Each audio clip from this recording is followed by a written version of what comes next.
ഇംഗ്ലണ്ടിന്റെ തോൽവിക്ക് കാരണം ബ്രൂക്കാണ്. രണ്ടാം ഓവറിൽ അസ്തമിക്കേണ്ട സൂര്യന് കൈവിട്ട ക്യാച്ചിലൂടെ ഒരവസരം കൂടെ നൽകി. പിന്നെ ഒരു വൺ മാൻ ഷോ ആയിരുന്നു. 14-ാം ഓവർ വരെ സഞ്ജു സാംസൺ ഷോ. 8 ഫോറുകളും 7 സിക്സറുകളും പായുന്നതാണ് പിന്നെ വാങ്കഡെ കണ്ട കാഴ്ച. മറുവശത്ത് ബാറ്റ്സ്മാൻമാർ വന്നും പോയും കൊണ്ടിരുന്നു. പക്ഷേ സഞ്ജു കമ്പോഷർ കൈവിട്ടില്ല. മനോഹരമായ ഇന്നിങ്സ് ബിൽഡ് ചെയ്തുകൊണ്ടിരിക്കുകയായിരുന്നു. പലരും പറഞ്ഞതുപോലെ ആ ബാറ്റിങ്ങിലെ ആയാസവും ഒഴുക്കും നമ്മളെ സ്ക്രീനിൽ നിന്ന് കണ്ണെടുക്കാൻ വിടില്ല. റൺ വേട്ടയ്ക്കിടെ ആർച്ചറിന്റെ ഷോർട്ട് ബോൾ ഒരു ലോഫ്റ്റിലൂടെ സ്ക്വയർ കട്ടിൽ 6 പറത്തിയപ്പോൾ ഓർമ്മകൾ പിറകിലേക്ക് പോയി.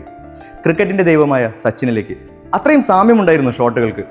വലിയൊരു ശതമാനം ആളുകൾക്ക് 14-ാം ഓവറിൽ ജാക്സന്റെ ആദ്യ പന്തിൽ ഒരു ക്യാച്ചിലൂടെ സഞ്ജു പുറത്തായപ്പോൾ ഒരു കാര്യം തീർച്ചയായും തോന്നിയിരിക്കും: ഇനി കളി കാണണ്ട. പണ്ട് സച്ചിൻ ഔട്ടാകുമ്പോൾ തോന്നിയിരുന്ന അതേ കാര്യം. ഇത്തവണയും 100 റൺസ് തികയ്ക്കാത്തതിന്റെ വിഷമം ആരാധകർക്കുണ്ടെങ്കിലും സഞ്ജു പിന്നെയും റെക്കോർഡുകൾ ഭേദിച്ചാണ് മടങ്ങിയത്.